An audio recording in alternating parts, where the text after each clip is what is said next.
अदन अबदा। गुज़िश्ता जुमा में मैंने अर्ज़ किया था इसी आयत पर कि अल्लाह ताला फरमाता है तुम पर रोज़े फ़र्ज़ किए गए ए ईमान वालों, जैसे कि पहले वालों पर किए गए थे, ताकि तुम्हें परहेज़गारी मिले, तक़वा तुम्हें हासिल हो। तक़वा हासिल करने के जो ज़रिए हैं उसमें बहुत सारी चीज़ों को छोड़ना है। अल्लाह के नबी सल्लल्लाहु तआला अलैहि वसल्लम से पूछा गया तक़वा क्या है, तो आपने फरमाया कि तक़वा की तफसील इस तौर पर की गई है, कुछ चीज़ें हलाल हैं और कुछ चीज़ें हराम हैं। ये वाज़ेह है, हलाल भी सबको पता है, हराम भी वाज़ेह है, पता है, लेकिन इन दोनों के बीच में कुछ चीज़ें हैं जो मशकूक हैं, जिसके हलाल होने में या हराम होने में लोगों को शक है। तो फरमाया गया इन शक वाली चीज़ों को छोड़ देने का नाम तक़वा है। हराम चीज़ों से बचने का नाम तक़वा नहीं, हराम चीज़ों से बचने का नाम तो मुसलमान है। शराब से बचता है तो परहेज़गार है, झूठ से बचता है तो परहेज़गार है, नशा से बचता है तो परहेज़गार है। नहीं, ये तो बचना उसके लिए फ़र्ज़ है।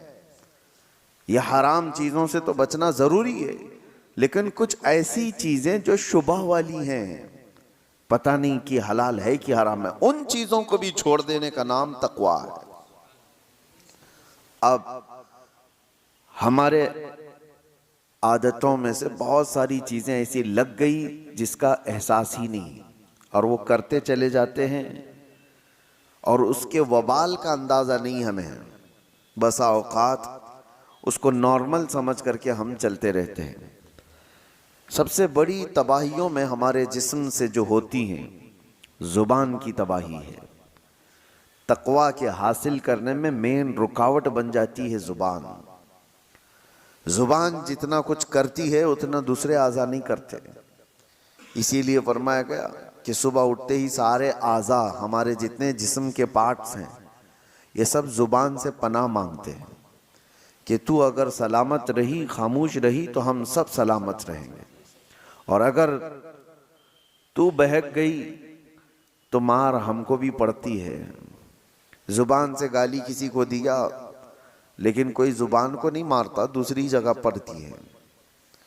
तो ज़ुबान के मुतालिक ये कहा गया कि इसकी तबाहकारियाँ ज़्यादा हैं, और यहीं से बात आती है अब रोज़े की। मैं आपको कहूँ, ज़ाहिरी तौर पर तो ऐसा लगता है कि रोज़ा रखवा करके मुंह की तमाम चीज़ों को बंद कर दिया गया, यानी कोई ग़िज़ा, कोई पानी अंदर ना जाए। जो ज़ुबान जिसके चटखारे लेती है, जिसकी लज्जतें लेती है, जिसको चखती है, उसको रोक दिया गया है कि ज़ुबान के ज़रिए से कोई भी चीज़ अंदर न जाए। इसको खामोश रखना है, सुबह से लेकर शाम तक खाने पीने की कोई चीज़ इससे ना गुजारो। तो ज़ाहिरी तौर पर तो ये लगता है कि खाने पीने की चीज़ों से इसको रोक दिया गया, तो और आप रुक भी जाते हैं, बहुत अच्छा है। और खाने पीने की शहवतों से ज़ुबान को रोक तो दिया, लेकिन उसके बाद ये कुछ दूसरी शहवतों की तरफ चली जाती है। ज़ुबान से बेहयाई की बातें करना, गाली देना, गीबत करना, चुगली करना, अगर इससे वो ना बच पाई तो फिर खाने पीने वाली चीज़ों से बचने का कोई मतलब नहीं रह जाता। ज़ुबान की दो गलाज़तें हैं, एक वो खाने पीने की हराम लज्जतों की तरफ से अगर उसको दी जाए तो एक खराबी वो है, और दूसरी वो है कि इस ज़ुबान से लोगों को ज़ख्मी किया गया है, तो वो बड़ी गलाज़त है। उससे अगर नहीं बच पाता आदमी तो खाने पीने से अपने आप को बचा करके क्या फ़ायदा, क्या है। हदीस पाक में मिलता है, हुजूर पाक सल्लल्लाहु अलैहि वसल्लम के पास दो लड़कियों की शिकायत लाई गई थी। शिकायत क्या, फरमाइश कि शाम होने से कबल वो बहुत बेचैन और बेकरार थी कि उनको, जैसे हमारे यहाँ कहा जाता है, रोज़ा लग गया। दो लड़कियों के बारे में इजाज़त मांगा गया कि इनको जल्दी इफ्तारी की इजाज़त दी जाए, इसलिए कि इनका हलक सूख गया और ये बेकरार हैं, बहुत तड़प रही हैं भूख और प्यास से। हुजूर पाक सल्लल्लाहु ताला अलैहि वसल्लम ने पूछा कौन है? फलां फलां है। नबी करीम सल्लल्लाहु ताला अलैहि वसल्लम ने देखा और इरशाद फरमाया वो क्यों बेकरार है? उन्होंने तो रोजा रखा ही नहीं, वो तो रोजा रखी ही नहीं, वो दोनों क्यों तड़प रही हैं? तो कहा नहीं या रसूल अल्लाह सल्लल्लाहु अलैहि वसल्लम वो तो रोजा थी, रोजा रखी थी। कहा उनको बुलाया जाए। दोनों आई तो वो सूखा चेहरा, निढाल जिस्म, लेकिन हुजूर पाक सल्लल्लाहु ताला अलैहि वसल्लम ने एक बर्तन मंगवाया और उनके सामने किया। कहा इस बर्तन में अपने हलक में उंगली डालो और कै करो। एक वो रोजा रखने वाला जिसका पेट सूख चुका है, उल्टी क्या है, जो सुबह से शाम तक कुछ खाया ही ना हो तो उल्टी क्या करेगा? लेकिन नबी पाक सल्लल्लाहु अलैहि वसल्लम ने जब फरमाया तो उन लड़कियों ने अपने हलक में उंगली डाली और जैसे ही कै करना शुरू किया उल्टी, तो गोश्त के कच्चे टुकड़े बाहर आने लगे, ताजे ताजे टुकड़े उस बर्तन में भर गए। तो उन लड़कियों ने देख करके वावेला मचाया कि हमने तो गोश्त खाया भी नहीं था, ये आया कहां से? हुजूर पाक सल्लल्लाहु ताला अलैहि वसल्लम ने फरमाया क्या फलां जगह पर बैठकर तुम मोमिना औरतों की ग़ीबत नहीं कर रही थी, उनकी बुराइयां नहीं कर रही थी? और अल्लाह ताला ने कुरान पाक में फरमाया अयुइबु अहदुकुम अन याकुल लहम अखीहि मैता, जो अपने भाई की ग़ीबत करता है क्या वो इस बात को पसंद करता है कि अपने मरे हुए भाई का गोश्त खाए? ये आम सी बला हो गई है जिसको हम हल्के में लेते हैं, आम सी बला है। खास तौर पर औरतों में भी महफिलें सजती हैं बाज़ाब्ता, अगर उनका थोड़ा सा खाली वक्त मिल गया तो उस खाली वक्त को वो सारी गीबतों के नजर कर देती हैं। फलां बगल के औरतों का क्या हाल है, फलां रिश्तेदार औरतों का क्या हाल है, सास का क्या हाल है, बहू का क्या हाल है, ननद का क्या हाल है। ये तमाम चीज़ों की ग़ीबतों के दरमियान उनकी पूरी महफिलें ख़त्म हो जाती हैं। इसीलिए फरमाया गया कि इस ज़ुबान को रोकने के लिए अल्लाह तबारक व तआला ने तुम पर रोज़े फ़र्ज़ किए ताकि तक़वा हासिल करो, और तक़वा हासिल करने के लिए सबसे बड़ी रुकावट है ये ज़ुबान। सैयदना अबू बकर सिद्दीक़ रज़ी अल्लाह तआला पूरे दिन भर उनसे कोई दो जुमले सुन लेता तो बड़ी बात होती, और आप अपने मुंह के अंदर कभी कभी कंकरियां रख लेते थे। कोई कुछ पूछता तो मुंह की तरफ इशारा फरमाते कि मुंह में कुछ है। तो बात ज्यादा ना करने के लिए आप, हालांकि कौन सी गलत बात करने वाले थे, वो रसूलुल्लाह सल्लल्लाहु ताला अलैहि वसल्लम के जानशीन हैं, उसके बावजूद अपनी जुबान को बचाने के लिए पूरा पूरा दिन अपने मुंह को बंद रखते। और हकीमों ने यही फरमाया जो खामोश रहता है उसकी इज्जत बढ़ा दी जाती है। मन सकत नजा, जो खामोश रहा वो नजात पा गया। और अक्सर ऐसा होता भी है कि मेरे आका सल्लल्लाहु ताला अलैहि वसल्लम ने जुबान को पकड़ करके भी फरमाया था मन यज़मनु बैन लिहयैहि व मन व बैन सुदग़ै, मन यज़मनु बैन लिहयैहि व बैन सुदग़ैहि अदमन लहुल जन्ना। हुजूर फरमाते हैं दो रानों के बीच में जो तुम्हारा हिस्सा है शर्मगाह, और दो जबड़ों के बीच में जो तुम्हारी ये जुबान है, ये दो चीज़ों की हिफाजत की जिम्मेदारी ले लो। हुजूर फरमाते हैं मैं तुम्हारे जन्नत में जाने की जमानत देता हूँ। दो चीज़ों की हिफाजत, और ये दो चीज़ों को आप सोचें कंपैरिजन किससे है? शर्मगाह, आदमी की शर्मगाह जो जिससे आदमी बहुत बड़े भयानक गुनाह कर सकता है, जिना का तक इर्तिकाब शर्मगाह से होता है, और उसके साथ जिस दूसरे पार्ट को जोड़ा गया वो जुबान है। यानी जितने खतरनाक गुनाह शर्मगाह से होते हैं उसी अंदाज से गुनाह तुम्हारी जुबान से भी होते हैं। एक बात मैं आपको बताऊं, शर्मगाह जिना कर सकती है, गलतकारियां कर सकती हैं, लेकिन शर्मगाह कुफ्र नहीं करती। कुफ्र जो है जुबान करती है, कुफ्र जो है वो जुबान करती है, शिर्क जुबान करती है, शर्मगाह नहीं करती। इसीलिए बाज उलमा ने कहा कि शर्मगाह से भी ज्यादा जिल्लत वाली कभी कभार पाठ या कोई अज़ू बनता है तो वो जुबान बन जाती है। अल्लाह का इनकार करने वाली जुबान, रसूलुल्लाह सल्लल्लाहु तआला अलैहि वसल्लम की तमाम निशानियां देख करके जुबान से उनके खिलाफ बोलने वाली जुबान, इस्लाम के खिलाफ भोंकने वाली जुबान, ये वो जुबान है जो शर्मगाह से भी ज्यादा खतरनाक है। और आपके जिस्म के अंदर, आपके मुंह के अंदर जो जुबान है, आप खुद उसको फैसला करें कि किस हद तक सही है और किस हद तक गिरी हुई है। अरब में एक बात कही जाती है, जराहतुस सिनान लहल तियाम वला यल्तामु मा जरहल लिसान। तलवार से दिया हुआ जख्म सूख सकता है, जुबान से दिया हुआ जख्म कभी नहीं सूखता।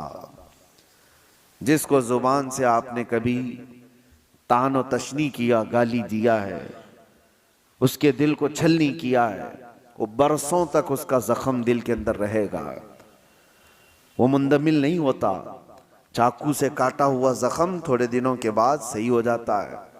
इसीलिए कहा गया कि जुबान की अपनी हिफाजत करो। रोजा उसके लिए सबसे बेहतरीन रिहर्सल था। रोजे में इसीलिए हमारी जुबान को रोका गया। अब दो चीजों की तरफ मैं आपको इशारा करता हूं। इस जुबान की दो शहवत है।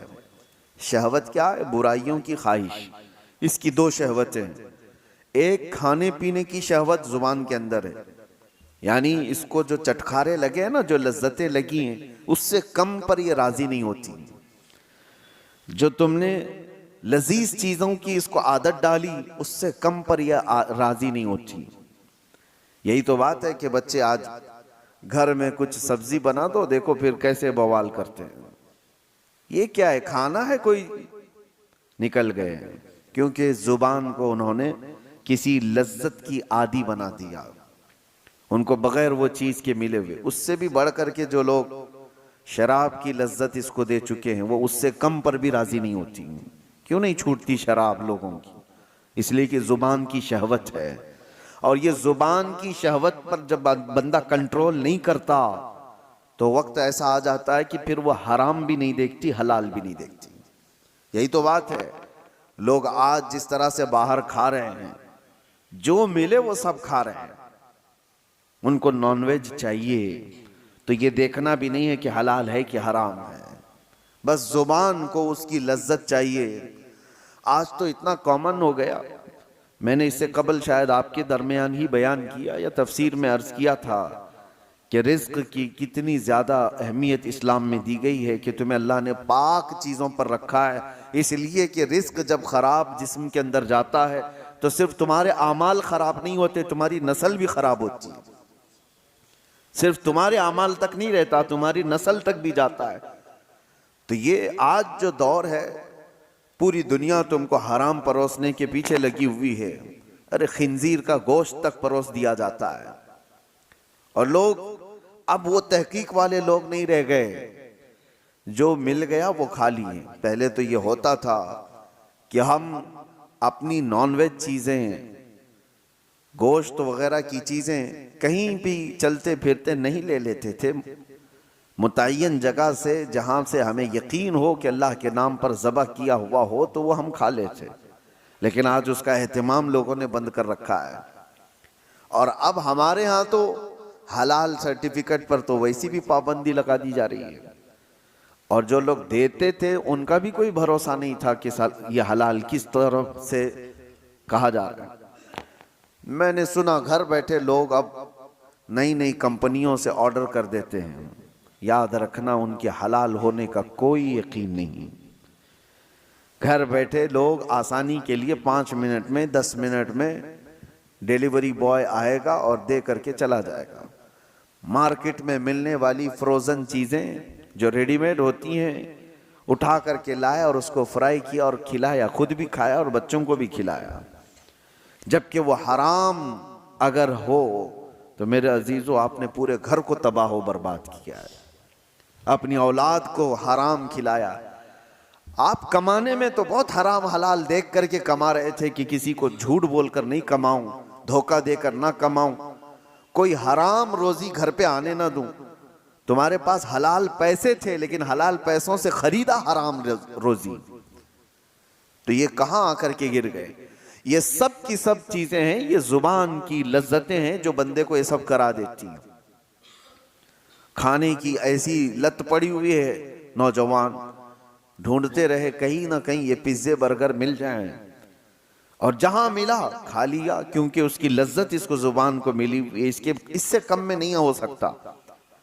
वेस्टर्न कंट्रीज में अरब लोगों को तो ये फास्ट फूड कंपनियों ने ऐसा आदी बना दिया कि उनके यहाँ घरों में खाने बनने का रिवाज ही खत्म हो चुका है। नहीं, उनके लिए तो एक ताज्जुब की बात हो गई है कि घर में कोई औरत खाना बनाती है। वहां तो सब कुछ बाहर के दुनिया पर डिपेंड है। यह और बात है कि कंपनियां हेल्थ के सिलसिले में तो देखती हैं, हुकूमतें हेल्थ के बारे में तो देखती हैं, लेकिन हलाल है कि हराम है इस पर कोई सीरियसनेस नहीं है। मेरे अजीजों, चंद साल पहले हमारे इसी शहर की बात बता रहा हूं, एक पिज्जे की मशहूर दुकान में एक साहब ने खरीदा और खाया भी और दूसरों को खिलाया भी। बाद में पता चला कि ये दुकान वाला हालांकि मुसलमान है, ओनर मुसलमान है, पिज्जे की दुकान वाला। सुनने में आया कि वो पोर्क बेचता है, सुअर का गोश्त भी पिज्जे में मिला करके बेचा जाता है। तो ये साहब फौरन भागे भागे उसके पास गए, कहा कि मैं तो आपकी दाढ़ी और आपके नाम के सिलसिले में मुतमईन था, तुम ये क्या कर रहे हो। कहा कि साहब आपके लिए नहीं बेच रहे हैं, हमारे पास दूसरे लोग भी आते हैं, उनके लिए बेचा जा रहा है। मुआज़ल्लाह रब्बिल आलमीन, क्या इस्लाम इस बात की इजाजत देता है कि किसी मोमिन का माल ना चोरी किया जाए, किसी दूसरे का चोरी किया जाए? हलाल हो जाएगा दूसरे का माल चोरी करना। किसी मुसलमान औरत से जिना ना किया जाए, किसी दूसरी औरत से जिना करने की इजाजत दे देगा?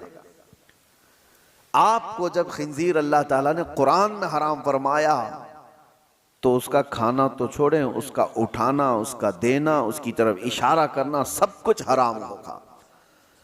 किसी ने अगर पूछा भी कि मुझे ये चीज खाना है और मुझे बताओ कहाँ बिकता है, तुमने अगर उसको हिदायत दिया, रास्ता बताया, तो भी हराम काम किया। शराब की दुकान की तरफ तुमने इशारे करके बताया यहां मिलती है, जाओ ले लो पी लो, तुम भी उसके गुनाह में बराबर के शरीक हो। ये अगर आज हालात ऐसे हो गए हों तो बचना कितना मुश्किल हो गया है, कितना मुश्किल हो गया है। एक ऐसे मुसलमान की दुकान पर उसने देखा, ये बड़ा बवाल भी हुआ था, बहुत कुछ हुआ, लेकिन मेरे अजीजों इसका इलाज क्या है? क्या आप सारे के सारे मिल करके ऐसी जगहों से इन तमाम चीजों को हटाने की मांग करेंगे कि तुम ये नहीं बेच सकते, तुम ये नहीं? मेरे अजीजों, ये दुनिया अब अलग लेवल पर चल रही है। तुम्हारे मुजाहरे, तुम्हारे प्रोटेस्ट से कोई चीज बदलती नहीं। तुम अपनी जुबान के खिलाफ प्रोटेस्ट करो। इसको जो हमने लज्जतें दी थी, वजह यह है कि मैं गया क्यों वहां पर, ये जुबान मुझे वहां तक ले गई कि मुझे यही खाना है, तो तुम वहां तक पहुंचे। इस जुबान को उन तमाम लज्जतों से आरी कर दो, निकाल दो। और रमजान इसी के लिए खास तौर पर मेहमान बन करके आया है। मेरे अजीजों, दो शहवतें मैंने जुबान की बताई, एक शहवत इसकी खाने पीने की है और एक शहवत इसकी बोलने की है। बोलने की भी एक शहवत है। ये ऐसा नहीं है कि ये जुबान खुद ब खुद ऐसी कुछ बक चली जाएगी, इसकी भी एक शहवत है। कुछ लोगों को हंसाने के लिए झूठी चीजें गढ़ लेते हैं, कहा ये शहवत है जुबान की। वो अपने आप को बड़ा बनाने के लिए लोगों के दरमियान झूठी बातें फैलाया, और वो उतना ही बड़ा गुनहगार है। झूठ बोलने का जो गुनाह है, लोग जुबान के जरिए से जो दूसरों की बैक बाइटिंग करते हैं, गीबत करते हैं, इसको हल्के में लेते हैं। बसा औकात कहा गया अलगीबत अशद्दु मिनज़्ज़िना, गीबत जो है ना, ये जिना से भी बढ़ जाता है। इससे कई चीजें तबाह बर्बाद होती हैं। और हुजूर पाक सल्लल्लाहु अलैहि वसल्लम की हदीस है, अन्नम्माम ला यदखुलुल जन्नह, नम्माम कहते हैं चुगलखोर को। कहा कि इसकी बात उस तक जाकर पहुंचाने वाला, उसकी बात इस तक ला करके पहुंचाने वाला, हुजूर फरमाते हैं वो जन्नत की खुशबू भी नहीं सूंघ सकता, वो जन्नत में नहीं जाएगा। और ऐसे कितने लोगों की आदतें हैं। मुखबिर लोग क्या करते हैं, ये टिप्पर लोग क्या करते हैं, सब यहाँ की खबरें उधर देने का, उधर की खबरें इधर लाना है। 100-500 के लिए वो अपना ईमान बेचते हैं और वो जन्नत की खुशबू से भी महरूम हो जाते हैं। और ख़ास तौर पर कुछ लोग इसको अपना आज का एक स्टेटस बना चुके हैं कि हमारा मकाम पुलिस के सामने बड़ा होगा, हमारा मकाम डिपार्टमेंट के सामने बड़ा होगा, क्योंकि हम कौम की कुछ बातें ले जाकर रखेंगे, जासूसी करेंगे, इसकी उसकी खबर ले जाकर के पहुंचाएंगे। चुगलखोरी को अल्लाह के रसूल सल्लल्लाहु अलैहि वसल्लम ने कितनी सख्ती से मना फरमाया कि वो जन्नत की खुशबू नहीं सूंघ सकता। ये सारे वो काम हैं जो जुबान करवाती है। जुबान की हिलाकतें बहुत ज्यादा हैं, इसीलिए मेरे अजीजों जितना इसको खामोश करा सकते हो खामोश कराओ। उसका दूसरा इलाज मैं आपको बता कर जाता हूँ। इमाम गजाली रहमतुल्लाहि ताला अलैह ने फरमाया, बसा औकात किसी इंसान की जुबान शैतान का पेशाब खाना भी बन जाती है, शैतान की पेशाब खाना बन जाती है। शैतान जिस पर पेशाब करे वो कितनी गंदी जगह होगी, वो जुबान बन सकती है किसी की। जुबान इतनी भी गलीज हो सकती है। इसको अगर रोका नहीं गया, इसको अगर कंट्रोल में नहीं रखा गया तो ये शैतान की पेशाब गाह बनेगी, पेशाब खाना बनेगी। अब इसके इलाज के सिलसिले में मैं आपको बताऊं, सारे बुजुर्गों ने, औलिया कामिलीन ने इसको धोया, इसको पाक किया। तो क्या किया, जब जब इस जुबान को दुरूद पाक की आदत डाल दी जाए, मेरे नबी पाक सल्लल्लाहु ताला अलैहि वसल्लम की गैरत है कि फिर उस जुबान की हिफाजत पर अल्लाह फरिश्तों को लगाता है।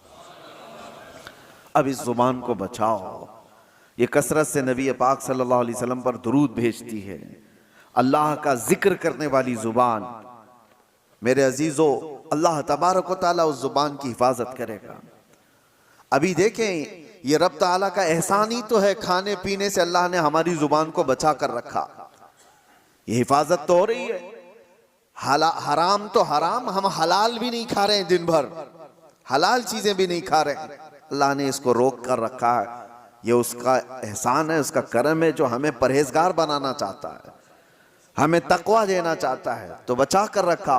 बाकी अब बोलने से, गंदगियों से, गीबत से, चुगली से, गाली से, हराम कारियों से, कुफ्र से, शिरक से, फिस्क से, ये जो जुमले निकलने वाले हैं, इससे रोकना अब तुम्हारी जिम्मेदारी है। अल्लाह ने तुम्हारे हाथ में दिया। अगर हमारा रोजा सुबह से लेकर शाम तक कुरान की अक्सर तिलावत में निकलता या फिर आपके दुरूद मुबारका में गुजरता, तो मेरे अजीजों ये जुबान फिर वो बेहयाइयाँ नहीं करती, बेहयाइयाँ नहीं करती। बस ये अल्लाह की तौफीक की बात है, अल्लाह की तौफीक की बात है। मुझे आज ये बात करते हुए याद आती है, मेरे वालिद गिरामी रहमतुल्लाहि ताला अलैह, उनका मामूल था रमज़ानुल मुबारका में इतना कुरान पढ़ते थे। मैं खुद जानता हूँ कि उनसे बात करने के लिए कभी कभार आधा एक घंटा हमें कमरे के बाहर इंतज़ार करना पड़ जाए कि अभी पढ़ रहे हैं, अभी कहीं स्टॉप हो तो बात कर रहे हैं। सहरी से लेकर के वो शुरू करते थे तो तरावी तक उनका ख़त्म कुरान भी होता था। एक टारगेट बनाकर चलना था कि मुझे एक ख़त्म कुरान पूरा करना है, एक ख़त्म कुरान। मैं हाफिज़ हूँ, 27 साल से हम तरावी पढ़ा रहे हैं, लेकिन ये मैं जानता हूँ कि एक दिन में ख़त्म कुरान करने के लिए सारी चीज़ें छोड़ना पड़ेगा। हराम तो हराम, हलाल बातचीत करने में भी वक्त नहीं मिलेगा। कंटिन्यू आदमी तिलावत करता रहे, इधर उठे, उसमें बीच में कितनी चीज़ें होती हैं, अपनी हाजतें हैं, नमाजों का वक्त है, या फिर थोड़ा आराम भी करना हो। ये सारी चीज़ें अगर मिला दी जाएं तो एक दिन में होना बहुत मुश्किल हो जाता है, और अगर हो तो फिर सारे काम अलग, सिर्फ कुरान, सिर्फ कुरान। लेकिन आज उनकी बात याद आती, अल्लाह उनकी तुरबत पर अब्र रहमत नाजिल फरमाए कि ये बताने की कोशिश भी की थी कि जितनी देर तुम अल्लाह के कलाम पढ़ने में मसरूफ रहोगे। और हदीस पाक ये भी है कि अगर कोई ये पूछता है कि क्या हम कुरान ही पढ़ते रहें, क्या हम सिर्फ दरूद ही पढ़ते रहें, और भी तो काम है, दुआ वगैरह करना है किसी के लिए, फरमाएगा जो बंदा तिलावत कुरान में मसरूफ रहा, दुआ करने का वक्त नहीं मिला, तो पूरी कायनात में जो दुआ की जा रही है अल्लाह उसे वो भी अता करेगा। उसे दुआ करने का वक्त नहीं मिला तो अल्लाह ताला उसको वो सब अता करेगा जो उसके कल्ब में है, उसके दिल में है, मांगना चाहता था। क्यों नहीं मांग सका? कि वक्त नहीं मिला उसे, तिलावत कलाम में था। इसी तरह हदीस मुबारका की भी मुतालिक बुजुर्गों ने फरमाया, जो कसरत से दुरूद पढ़ता रहा तो अलग से कोई और दुआ करने की हाजत नहीं। उसको बीमारियों के लिए, अपने कर्ज से नजात के लिए, किसी की परेशानी के लिए दुआ करना जरूरी है, लेकिन अगर दुआ करने का वक्त नहीं मिला, कसरत से मेरे आका की बारगाह में दुरूद पढ़ने में मसरूफ रहा, तो वो दुरूद ही उसकी सारी दुआओं के लिए काफी हो जाएगा। मेरे अजीजों, अपनी जुबान को बिजी रखने का ये सबसे बेहतरीन तरीका था। और जब जुबान कुरान की तिलावत में या रसूल करीम सल्लल्लाहु अलैहि वसल्लम पर दुरूद पढ़ते हुए मसरूफ हो जाती है, तो एक तो इसकी लज्जतों से हमने इसको बचा तो दिया, उन हराम कारियों से बचा तो दिया, जो इसकी शहवत थी उसको रोक तो दिया, लेकिन उसका नतीजा ये भी निकलता है कि इस जुबान में अल्लाह ताला कमाल की तासीर अता फरमाता है, असर अता करता है। जब तुम किसी को एक जुमला कहोगे, दूसरों के 70 जुमलों से ज्यादा भारी लगता है। ये जुबान का असर होता है कि किसी के यहां घंटों कोई चीज कही जा रही हो, वो असर नहीं करता, लेकिन तासीर वाले की जुबान से एक जुमला निकले, वो असर कर जाता है। आखिरी बात, सरकार सैयदना गौसे आजम अब्दुल कादिर जिलानी रदी अल्लाह ताला जब बयान करते थे तो 70,000 से कम का मजमा नहीं होता था, और मजमा ऐसा कि आपका बयान खत्म होने से पहले कितने तो बेहोश हो जाते, कपड़े फाड़ लेते, कई मर्तबा तो जनाजे उठाए जाते। लोगों की रूह निकल गई। किस वजह से? रिक्कत ऐसी तारी हुई, खौफे खुदा ऐसा तारी हो गया, गौसे पाक के बयान का असर था। एक बार आपने अपने बड़े साहबजादे हजरत अब्दुल जब्बार से कहा कि आज तुम बयान करो, हम बैठते हैं। वो बयान करते रहे, काफी देर तक इसी तरह सन्नाटा रहा। वो उतर आए, कहा कि अब्बा जान, वो मजमे के अंदर दमखम नहीं दिखता जब आप बयान करते हैं, आप बयान फरमाएं। सुल्तानुल औलिया गौसे आजम अब्दुल कादिर जिलानी रज़ियल्लाहु ताला अन्हु मिंबर पर चढ़े, और चढ़ते ही लोगों से खिताब किया। बस आप देखें खिताब में क्या कहा था। कहते हैं गौसे पाक, ऐ लोगों, आज मेरे घर में एक अजीब हादसा हुआ। अब्दुल जब्बार की माँ यानी मेरी बीवी मेरे लिए दही जमा कर रखी थी एक मट्टी की हांडी में। गर्मियों के दिन थे, मेरी भी खाने की ख्वाहिश थी। मैं भी थका हारा घर पहुंचा था, और मेरी बीवी कई दिन से उस दही को जमा कर रखी थी, लेकिन अभी करीब था कि मैं खाने के लिए बैठूं, एक बिल्ला आया घर में और पंजा मार दिया, और उस हांडी को ऐसा पंजा मारा कि हांडी फूट गई और दही पूरा बह गया, और वो बिल्ला उस पर चाट करके चला गया। ना मैं खा सका, ना मेरी बीवी खा सकी। इतना कहना था गौसे पाक का, लोग धाड़े मारकर रोने लग गए और आहवजारी करने लग गए, बहुत रोने लग गए। क्या था इसमें? क्या गौसे पाक ने अपने घर का किस्सा बयान किया, इसमें रोने की बात क्या थी? अरे दही गिर गया, मटका फूट गया, इसमें क्या रोने की बात थी? मेरे अजीजों, वो अहले दिल लोग थे, और गौसे पाक की जुबान से निकलने वाले जुमले ये घर के किस्से नहीं सुनाए जा रहे थे, बल्कि गौसे पाक उनको इशारे में ये बता रहे थे कि इंसान की जिंदगी ऐसी होती है, माल जमा करता है, जमा करता है, जमा करता है, जब खाने का वक्त आता है तो मलकुल मौत रूह निकाल लेता है। मलकुल मौत उसकी रूह निकाल लेता है, और खाना वैसे उसका जमा किया हुआ सब पड़ा रह जाता है, जैसे मेरे घर में मेरा दही पड़ा रह गया, हम खा ना सके। ये गौसे पाक आखिरत की बात याद दिला रहे थे, और लोग धाड़े मारकर रो रहे थे। ये तो बात हुई मेरे अजीजों उन लोगों के मजमे की, लेकिन साथ में मैं आपको एक बात ये भी बताऊं, वजह ये है कि जिस जुबान से ये जुमले निकल रहे थे वो सुल्तानुल औलिया की जुबान है। जुबान का असर होता है, जुबान का असर होता है। मिसाल के तौर पर मैं आपको बताऊं, बंदूक की गोली बहुत असर करती है, बहुत असर करती है। बंदूक में रख करके अगर मार दिया गया तो हो सकता है किसी की मौत हो जाए, लेकिन वही 50 ग्राम की गोली अपने हाथ में लेकर किसी को मारो, ज्यादा से ज्यादा थोड़ी सी चोट आएगी, क्या वो असर करेगी? हाथ से आप मार रहे हो किसी को गोली लेकर के, ऐसे ही फेंक दिया जैसे कंकर या पत्थर को फेंकते हैं, किसी को कुछ करेगी? ज्यादा से ज्यादा जो उसका वजन है उतना चोट पहुंचाएगी, कुछ नहीं होगा। गोली वही है, बारूद वही है, लेकिन वही बंदूक की नाली में रख करके मारो तो आदमी की जान चली जाए। ये बात आपको इसलिए मैं बता रहा हूं कि जुबान का असर होता है। बात यही है कि आम वो बंदा जिसने जुबान को बेहयाई में रखा है, उसकी उन बातों का वो असर नहीं होता। हाँ, वही एक अल्लाह के वली की जुबान से एक जुमला निकल जाए, वो हजारों की दिलों में असर कर जाता है, असर कर जाता है। यही तो महबूब इलाही की बारगाह में एक शख्स ने आकर के अपने घर की कमजोरी और गरीबी की शिकायत की थी। मेरी बेटी की शादी है, कुछ भी नहीं है मेरे पास माल, और आपने कहा ठीक है जाओ बाहर से कुछ ढेले पत्थर मिल जाएं तो ले आओ। 3 ढेले ले आया, छोटे छोटे से। आपने 3 बार कुल हुवल्लाहु अहद पढ़ा, दम कर दिया, कहा ले जाई। बाहर जाकर देखता है तो वो सोना बना हुआ। कहा इसको बेच ले और अपने घर की जो गुर्बत है उसको दूर कर, अपनी बेटी की शादी कर ले।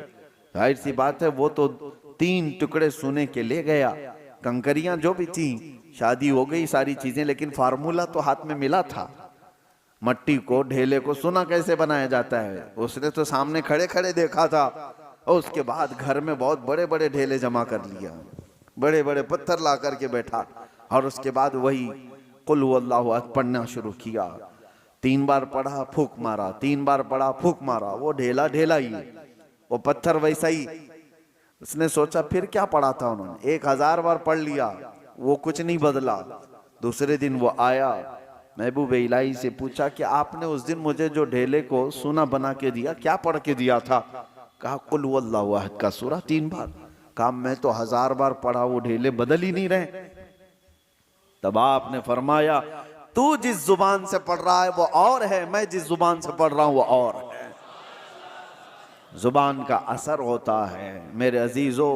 इस जुबान को जब लज्जतों से बंदा बचा लेता है, अल्लाह उस जुबान में वो असर अता करता है कि जब बंदा फिर किसी को कहे तो दिल में पार हो जाए, और जब बंदा अल्लाह की बारगाह में भी अर्ज करे तो अल्लाह उसकी जुबान की भी लाज रखता है, उसकी जुबान को बेवजन होने नहीं देता। बस अब ये रमजान सबसे बेहतरीन मौसम है, इस जुबान को पाक कर लो, खाने पीने की लज्जतों से भी और बेहयाइयों की भी लज्जतों से। जब ये जुबान पाक हो जाए तो अपने इस जुबान को आदत डाल लो मेरे मुस्तफ़ा करीम की बारगाह में कसरत से दुरूद भेजने की।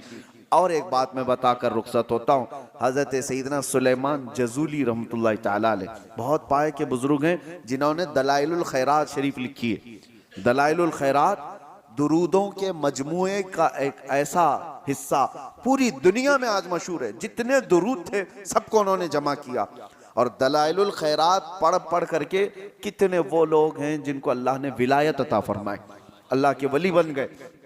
उसको लिखने वाले सुलेमान जजूली, क्यों लिखा उन्होंने वो बताते हैं। एक बार सफर में थे और रास्ते में शाम हो गई, असर हमने नहीं पड़ी थी, करीब देखा तो एक कुआं था, कुएं से पानी निकालने की कोई चीज है नहीं और हमें वजू करना है और असर का वक्त जा रहा है, सूरज डूबने को है। देखा एक छोटी सी बच्ची करीब में आ रही थी, तो इन्होंने सोचा घर वगैरह होगा इसका, जल्दी से उस बच्ची को बुलाया, 10-11 साल की बच्ची। उससे कहा बेटी कोई पानी निकालने के लिए कुएं से चीज तुम्हारे यहां से मिल जाए तो ले आओ ताकि हम पानी निकालें और वजू करें, नमाज पढ़ें। उस बच्ची ने कहा अच्छा इतना ही करना है आपको। तो करीब आई, कुछ पढ़ा और कुएं में थूक देती। जैसे ही उसका कुएं में थूकना था कि पानी जोश मारता हुआ ऊपर आ गया। कुएं का पानी ऊपर आया, सुलेमान जजूली कहते हैं हमने वजू कर लिया, देखा कि इस लड़की की करामत, और उससे हमने कहा अल्लाह की कसम देता हूं बेटी रुक जाना, नमाज पढ़ लेने दे, हमारी असर कज़ा ना हो जाए। असर की नमाज पढ़ने के बाद उस बच्ची से आप पूछते हैं बता तो सही क्या पढ़ करके तूने इस कुएं को इस तरह का हुक्म दिया। उसने, उस लड़की ने कहा कुछ भी नहीं, एक बार दुरूद पढ़ा था, एक बार दुरूद पढ़ा था। कहा एक बार दुरूद पढ़ा और कुएं का पानी जोश मारकर बाहर आया। उस बच्ची ने कहा बात दर हकीकत यह है कि मेरे वालिद ने हमें तरबियत ऐसी की, कभी हमने अपनी जुबान पर हराम ग़िज़ा को लगने नहीं दिया और कभी हराम जुमला जुबान से निकाला नहीं। फिर दुरूद पाक पढ़ा तो अल्लाह ने उसमें यह असर अता फरमाया। उसके बाद आपने पूरे दुरूदों का मजमुआ लिखा था। इसीलिए मेरे अजीजों, जुबान को बचाओ, इसकी हिलाकतें बहुत बड़ी हैं। जब ये हिलाक करती है आदमी को तो काफिर बनाकर छोड़ती है। यही जुबान के जुमले हैं जो इंसान को इस्लाम से खारिज कर देते हैं, ईमान से। ये गाने गाते थे वे नौजवान, इनको लगता है इंटरटेनमेंट है, उसमें कितने ऐसे अशार हैं, पढ़ते ही आदमी काफिर हो जाता है।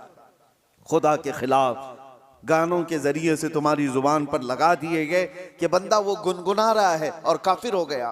कौन काफिर बनाया? तुम्हारी जुबान। कयामत के दिन ये जहन्नम में लेकर के अगर गई तो फिर आप पछताने के अलावा कुछ नहीं होगा। अल्लाह तबारक व तआला जुबान की हिलाकतों से हमारी हिफाजत फरमाए। रब तबारक व तआला जुबान की लज्जतों से हमारी हिफाजत फरमाए, इसकी शहवतों से अल्लाह हमारी हिफाजत फरमाए। रब करीम हमें तकवा और परहेजगारी अता फरमा। इस रमज़ानुल मुबारका को मौला हमारी इस्लाह का जरिया बना दे, हमारे घरों की